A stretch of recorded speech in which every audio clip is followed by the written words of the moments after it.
Shalom and welcome to another edition of Parasha Talk. I'm Rabbi Elliot Malamit from the Highland Park Conservative Temple Congregation on Shemin in Highland Park, New Jersey, speaking to you today from Rabbi Jeremy Kalmanovsky's shul on Sheikh Chesed in New York. Jeremy Kalmanovsky, Rabbi Jeremy Kalmanovsky, great to see you. He's sitting in the next room. And Rabbi And everybody Barry should know Chesler. that we are, and everyone should know that we are in the next room, so we don't mask. So we're not COVID violators. We're COVID keepers. Rabbi Barry Chesler, still on Long Island, okay, with car trouble. But one of these days, we promise you, all of our viewers, all of our listeners, we're going to do this in person. We're going to be the three of us will be in one place together, and it'll be a big simcha for all our viewers, the whole Parsha Talk community. And you can write to us at Parsha Talk, PARASHA talk@gmail.com. We have a great parsha, an amazing parsha, Parasha Bo.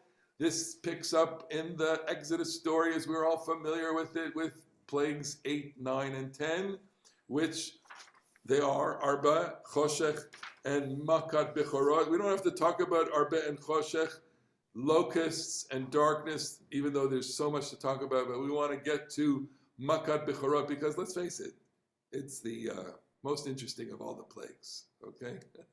Would you concur with that, Barry? Well, I would concur because I'm not a firstborn. So I was protected by birth order. And I'm not a firstborn either. Jeremy, you a firstborn? Yes, I am. So were you redeemed? No, he's a Kohen. Cohen. That's right, you're a Cohen. We'll have to He actually is the Redeemer. Little So the did we Beit know. HaMikdash. I still belong to the Beit HaMikdash. My God, one day someone you've done a pidyon ben, you've taken monetary compensation in lieu of firstborns. I have. What an amazing thing. Okay, so we're going to pick it up with chapter 11, verse 8, which says, Vayomer Adonai el Moshe od nega echad. I'm going to give you one more. I love this. Nobody comments on this. The Parshanut is pretty quiet on this verse. I think it's actually a very significant verse. It's kind of setting everyone up to say, and setting Moses up, you need to be prepared for this. You need to be prepared yourself, and you need to prepare the people, and you need to prepare Pharaoh. And I think part of what leadership demands is preparation. A great leader, has to prepare the people for what is going to happen. And I'm thinking of two specific instances: Churchill's blood, tears, toils, and sweat speech, which effectively was one of the great speeches preparing his people for the Second World War. FDR's "We have nothing to fear but fear itself," which is a way of anticipating, my fellow Americans, we have a lot to go through in the next little while. And preparation is key to the role of the leader. And we see this, I think Moses is doing a good job here preparing the people. Barry, you want to just wait? Yeah, well, I think what the verse highlights, though, is that God is the true leader, because it refocuses our attention to the real time in which the plagues unfold. And we're so used to reading the story in the Torah that we never think that the 10 plagues is a structure that was not known to them until they actually unfolded. So when God tells Moses there's going to be one more plague, he's telling Moses the time has come, that this is the end of the process and redemption is at hand. Up until then, Moses had no idea, I don't think, when this was all going to end or how it was going to end. He knew what God had promised. He was going to do all these signs and wonders, and God keeps doing them. And now God said, Genug, first Yiddish reference in the Torah. God spoke Yiddish? Absolutely. So Moses obviously at this point has no idea of, let's say, the Red Sea coming up. No, I don't think so. I mean, I think it's always good to try and imagine the real life situation that the story depicts. So in real time, Moshe is being told, this is it. This is yeah. So it's actually God preparing Moses so that Moses can then prepare the people. But there was just one little thing that comes before that, which I don't disagree with what you said at all. But the last pasuk in chapter 10 is Pharaoh says, "That's it. You're never going to see me again. If you see me again, you're going to die." And Moses says, "Kain dibarta, lo osef od ro'ot panecha." You spoke correctly. I will never see your face again. And then God says, "Od nega chat avi al paro." Then there's one more plague. So I mean, it's just a narrative little moment of fun. Pharaoh gives Moses this threat, and Moses says, well said, you're never going to see me again. And we know, ... because you're going to die. Right. And so this is the next few verses are kind of a puzzle because chapter 11, verse 4 says, before we get to that, let's just see what Moshe has to say to the people. Moses prepares the people and says, "V'yish'alu ish meid rehu, v'isha meid ruta." Let every man go to his neighbor, and every woman go to her neighbor. V'yish'alu ish meid rehu, v'isha meid ruta, klei chesed v'klei zahav. And you will ask for silver and gold objects. And so the instruction that people are going as a way of preparation was that they should ask for gold and silver from their neighbors. I think that's really odd. The next part is actually even more odd, which is that God, Vayiten Adonai et chen ha'am b'nei Mitzrayim, that God will make the Egyptians they will dispose them nicely. Feel well disposed to them. Well disposed to them. And Gamaish Moshe Gadol, Moses was great be'eretz Mitzrayim, in the land of Egypt, b'nei avdei Pharaoh, b'nei ha'am. So it kind of says that they respect him. They have a grudging respect for this man, right? What do you make of this?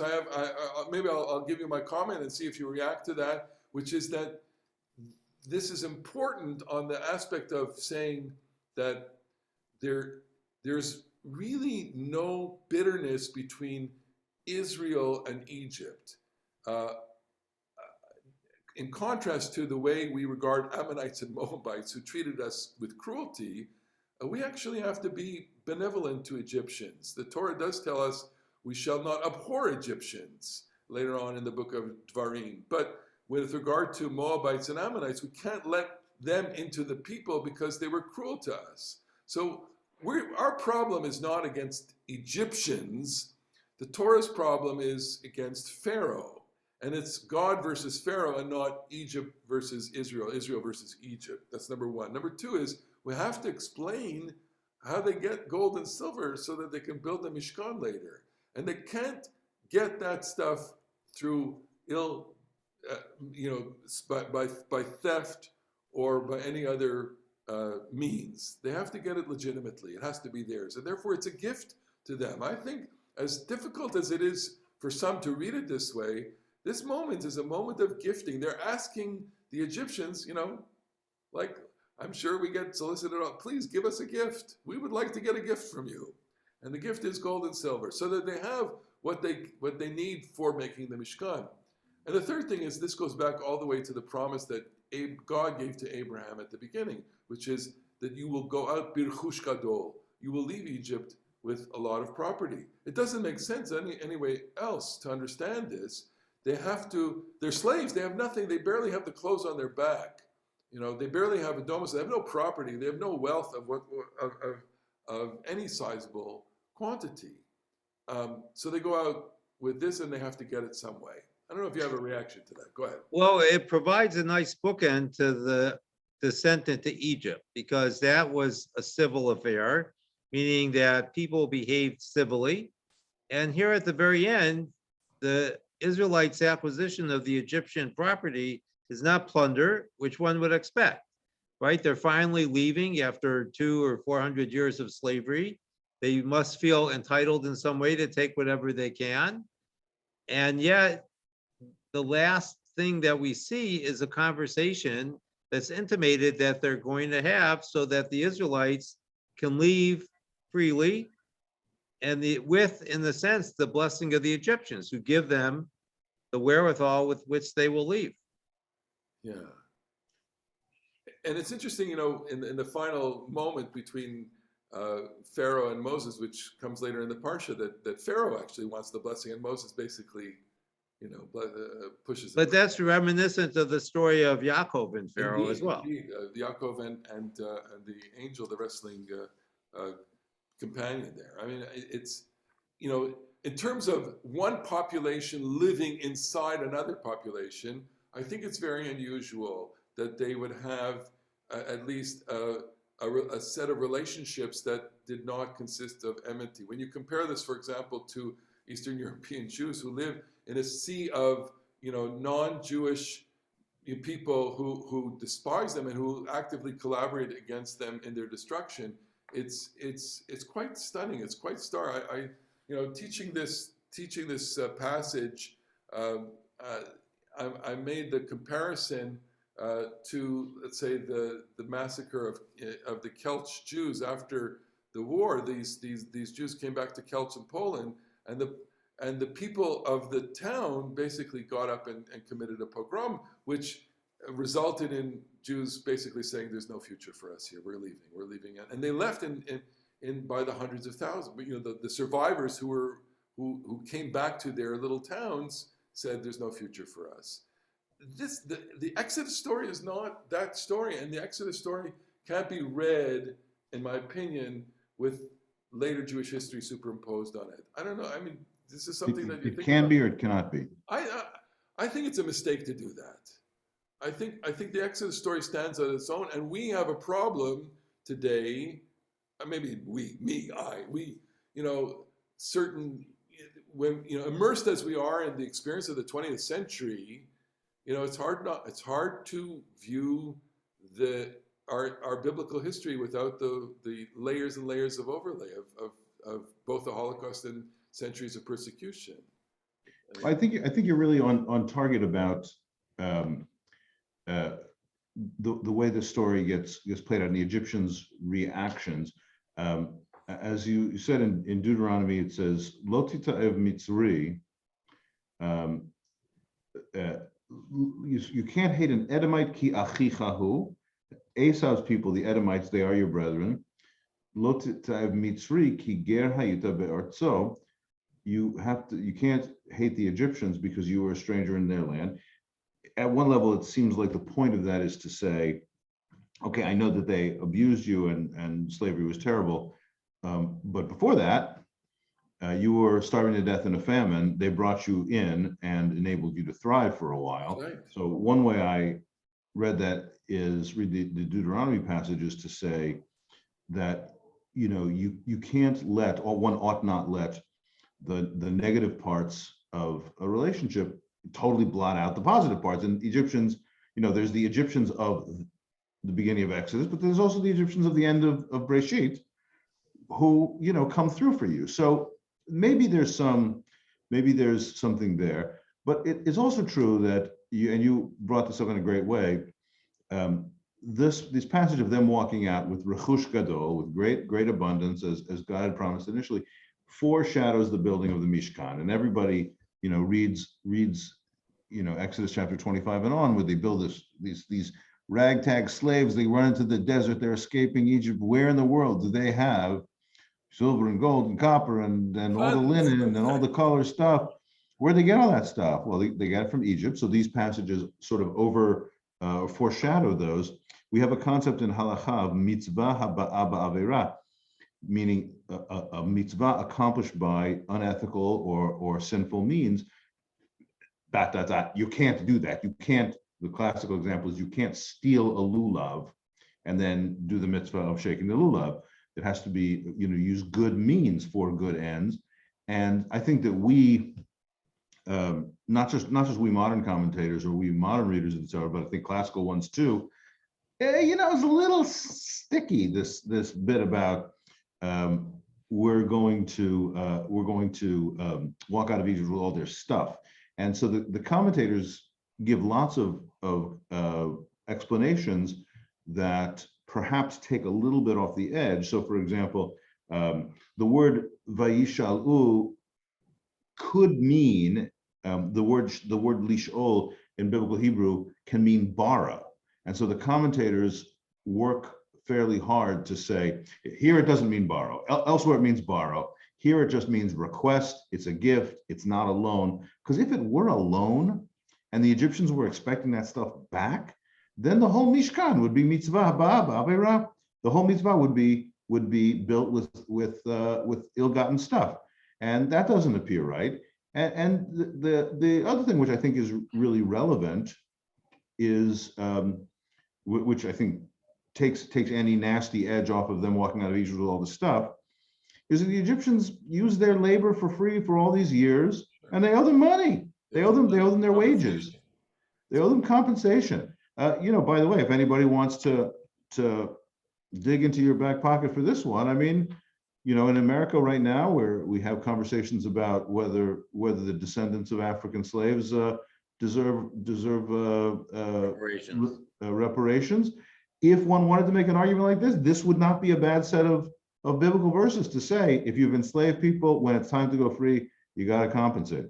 Right, except for the practicality of it, which would be completely, mind-boggling. Okay, so what we have here, I think what the value of this, and it's only a couple of psukim, but it puts a certain valence or puts a certain frame around the whole experience, and that I think the bottom line is we don't relate to the event as an event against Egyptians.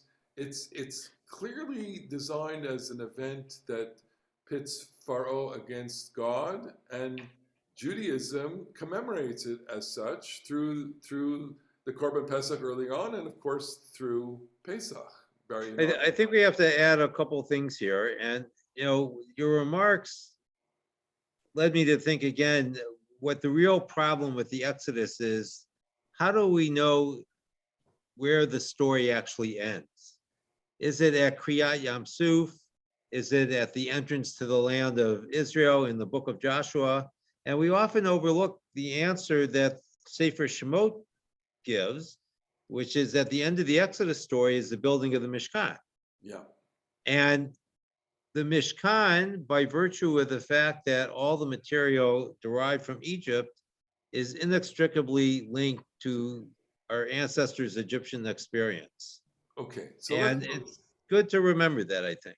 Let's move to the next scene in the Parsha, which already shift. You say in the beginning of chapter 12, you get a sense that the whole tone of the book is now shifting, because this is really the first mitzvah that is given to the Jewish people. HaChodesh hazeh lachem rosh chodashim, basically the designation of this month, meaning the month of Nisan, the month of liberation, as the head of the months.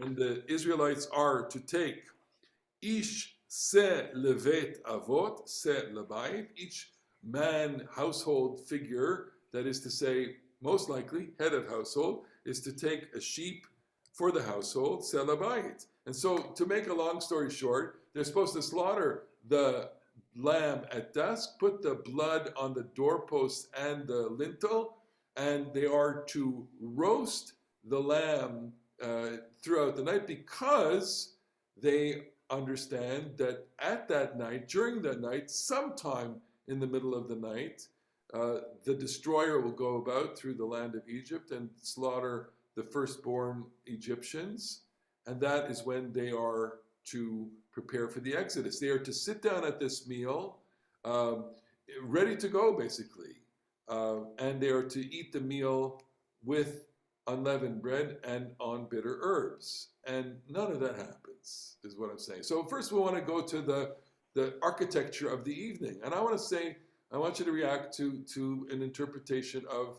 the blood on the doorpost. We normally think of the blood on the doorpost as the sign, and that's what the Torah says. It's the sign for God, that God is going to see the houses and pass over them. But I want to suggest that the blood on the doorpost and the head of household, that there's an amazing transformation that's happening here, that each head of household becomes, in air quotes, a Kohen, for a temporary Kohen, a priest, by having the privilege of slaughtering, and that in a normal sacrifice, as we'll read copiously in the book of Vayikra, it's taking the blood and putting it on an altar. There's no altar, there's no nothing.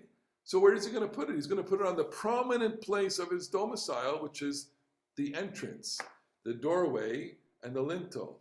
And by doing that, he is consecrating the household. And I want to say he's making the household into a life zone. It's like, bing, it's like giving a radiance, bing, to the household.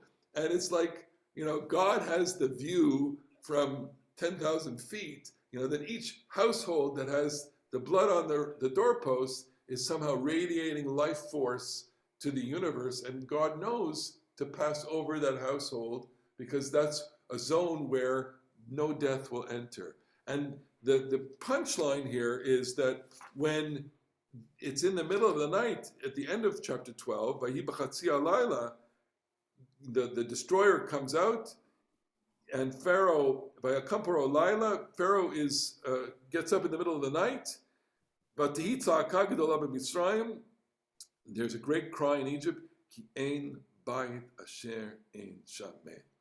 There is no household that is without a dead body. That's a stunning, stunning verse. There's death everywhere. And Israel is life everywhere. I want you to react to that. Give me a score here.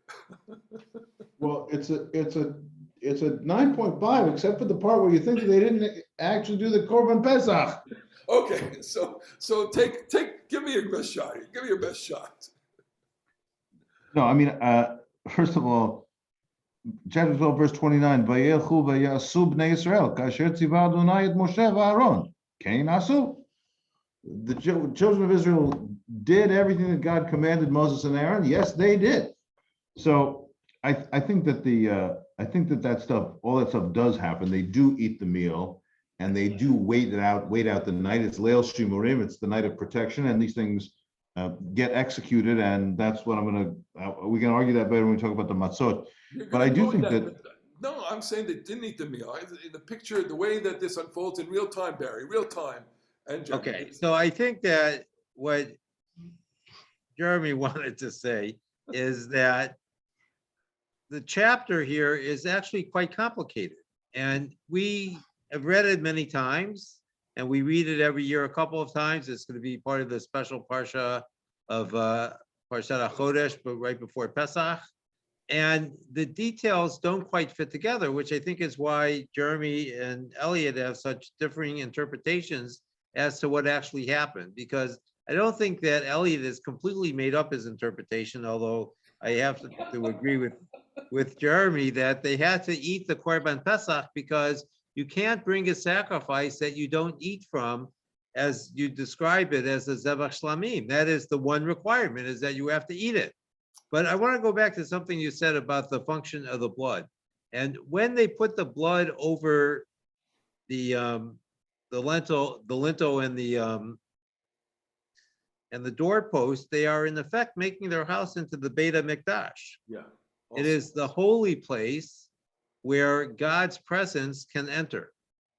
And that's a very powerful symbol because it's quite democratic. Every household in Israel can become the place where God enters.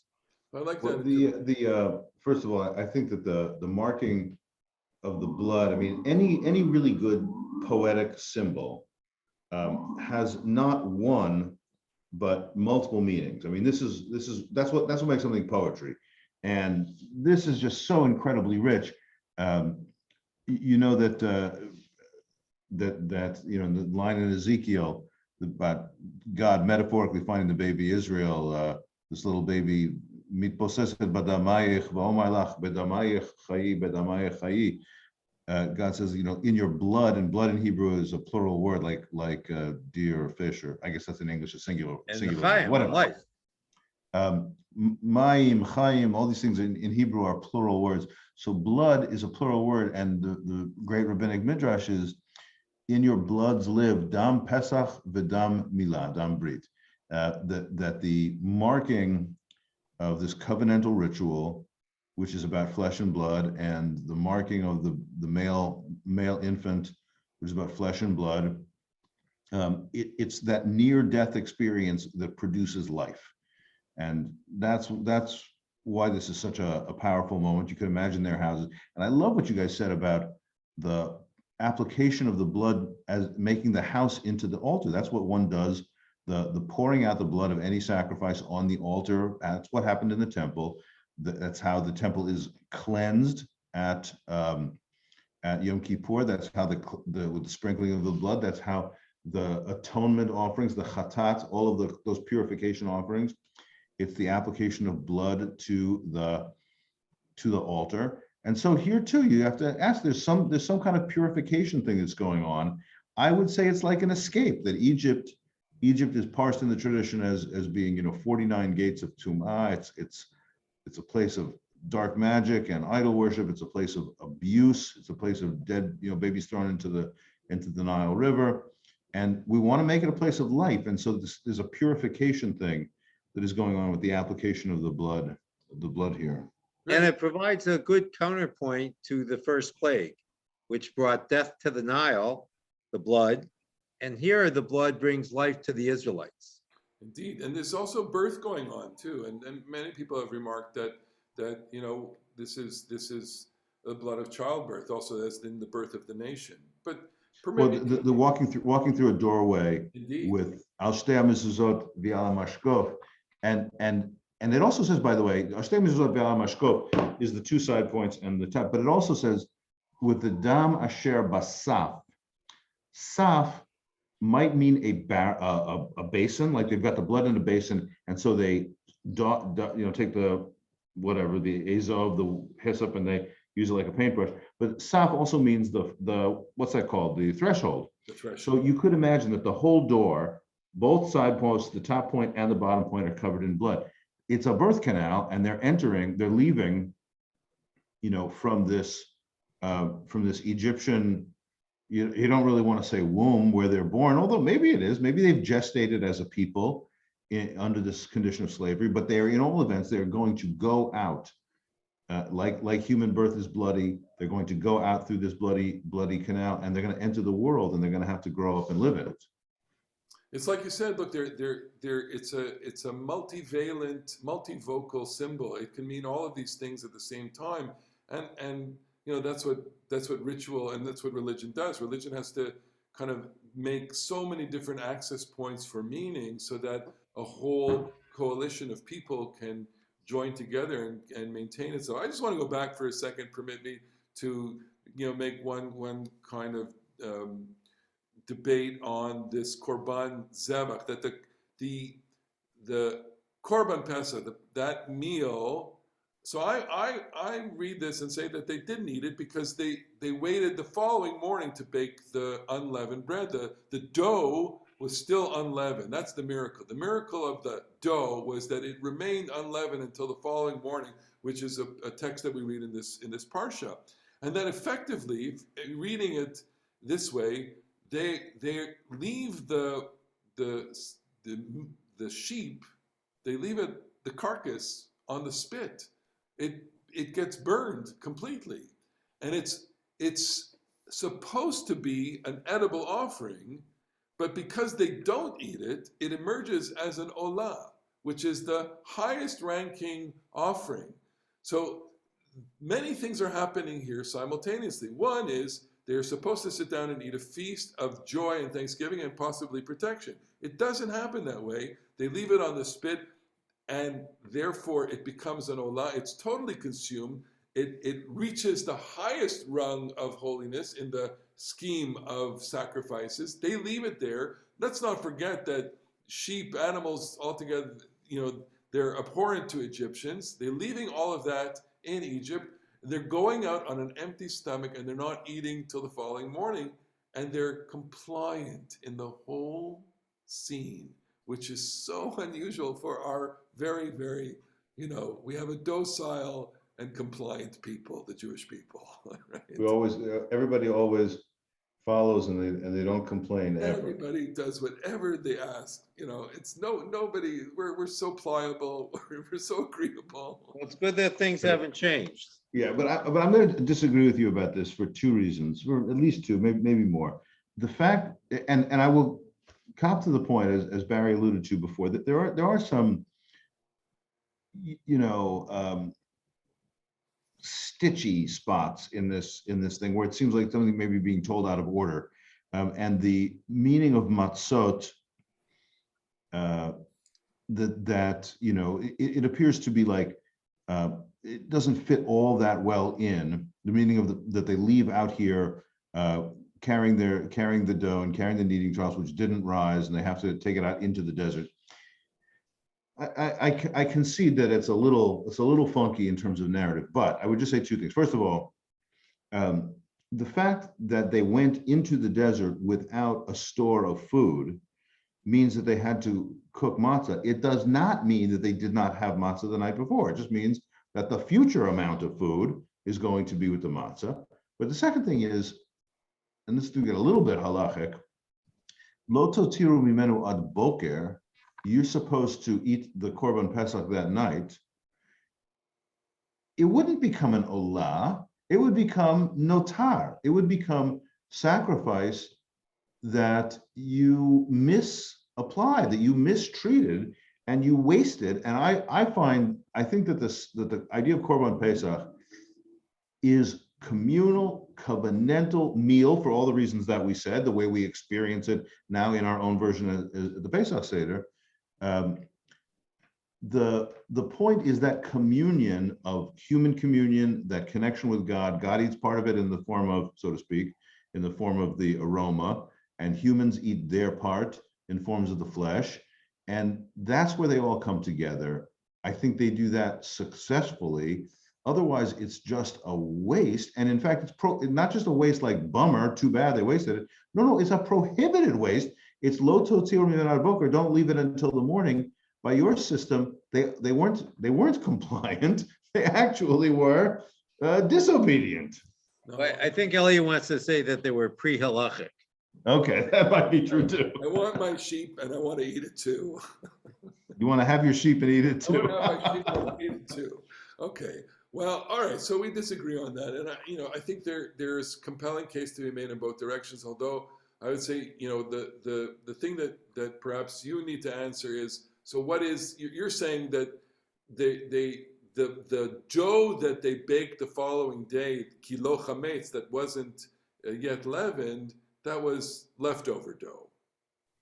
Yeah, that'd be fine. Yeah, I say it's the whole I'll go dough. with it. It's the whole dough, and they went out on an empty stomach, and it makes a stronger story. It makes for, okay, so the people are, look, and it's what it says, it's l'shivcho shel b'nei Yisrael. It's the glory, the joy, the beauty of b'nei Yisrael. Look, here's the moment that they are listening. They're doing, and there are only two moments like this in the entire Torah. This moment and Mamad Har Sinai. Every single other time, they're complaining. And the two pivotal moments of Torah, they're behaving the way God wants them. I think that, I get a lot of joy out of that. I think that's what makes this a powerful story. And of course the fact that we could disagree on that makes it even more powerful. So. That's for sure. All right, the final sentence, which is, so the parsha ends with Kadesh li kol bachor. So Jeremy, as the resident firstborn here, you want to talk to us for 2 seconds about what the role, what the place, what the prerogative of the firstborn is, and why that belonged to God, and just, what did we do to correct that? That's really interesting. Apparently in ancient society, great store is set by the firstborn, and it's probably the people thought, as Jacob says to Reuven, Yeter Seit veYeter Az. You're my firstborn, which means you are the strongest, and you just have like the best genetic dose, or whatever one might say. And Pharaoh symbolizes that kind of natural primogeniture. So to speak, Pharaoh is a firstborn. We don't actually know what Pharaoh's birth family is like, but that's okay. He seems to be like the Egyptian super duper firstborn character, and every family has one. But Israel is so to speak God's firstborn. Now, of course, in reality, I don't religiously speaking relate to God who loves the Jewish people more than other people. I relate God having special relationships with all of the world's families, but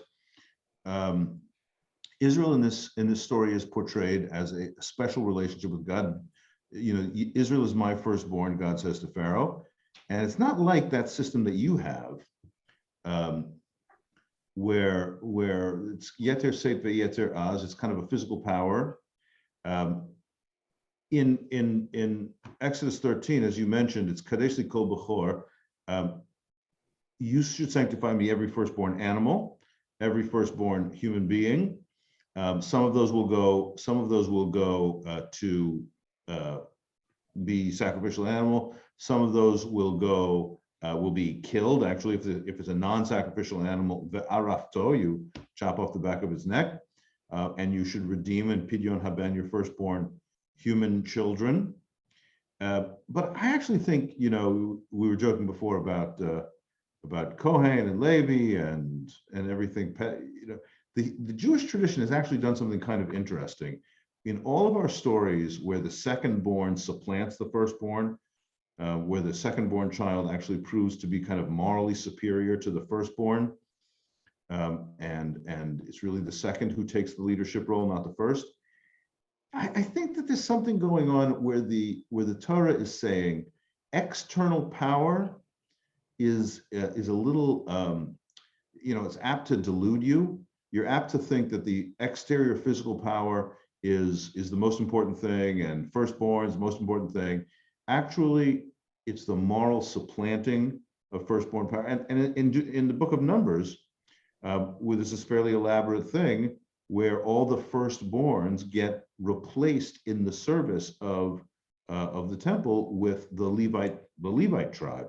Yeah. So I think the Torah, while yes, it does give this mitzvah of the firstborns have a special sanctity, and it's the replacement. Pharaoh is the bad firstborn, Israel is the good firstborn.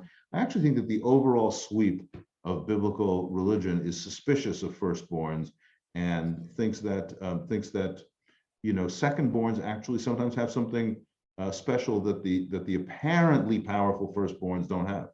Well, as a secondborn, I like that. As a youngest, I like that too. Okay.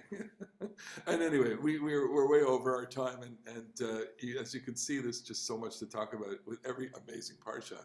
But we are especially thankful to all of the people that have joined us to watch this, to listen to this. We really, really appreciate your comments and the things that you say to us personally and write to us. We encourage you to do so.